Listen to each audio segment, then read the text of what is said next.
حضرت عبداللہ ابن عمر رضی اللہ تعالیٰ عنہ کا جو غلام زیادہ نفل پڑھتا تھا نا، آپ اسے آزاد کر دیتے تھے۔ کچھ غلاموں کو پتہ چل گیا کہ یہ نفل زیادہ پڑھنے پہ آزاد کر دیتے ہیں، انہوں نے نا زیادہ نفل پڑھنے شروع کر دیا، آپ نے آزاد کر دیا، پھر دوسرے نے زیادہ نفل پڑھے، آپ نے آزاد کر دیا۔ ایک دن آپ کا بیٹا کہنے لگا حضور یہ بعد میں پتہ نہیں پوری 5 بھی پڑھتے ہیں کہ نہیں، آپ کو دکھا دکھا کے زیادہ نفل پڑھتے ہیں کہ ہم آزاد ہو جائیں گے، تو یہ آپ کو دھوکہ دیتے ہیں۔ یہ میرے نبی پاک کی تربیت۔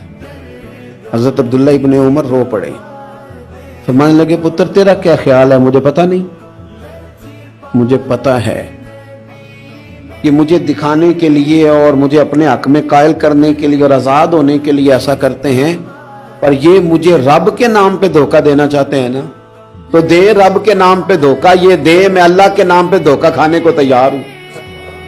تو یار کوئی شخص اگر صلہ رحمی کے نام پر، رشتے کے نام پر آپ کو لوٹتا تو لوٹ جائیں، کیا حرج ہے؟ اعتراض کیا ہے؟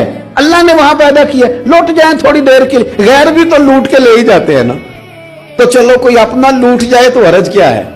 اعتراض کیا ہے؟ وہ کسی نے کہا تھا کہ انگ یاری دا پالن اوکھا جویں تند سوتر دی کچی، ایک کھچے تے دوجا چھڑدا جاوے تاں رہندی جے پکی۔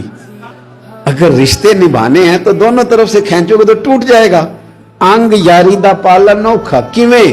جویں تند سوتر دی کچی، ایک کھچے تے دوجا اے تاں رہندی جے پکی۔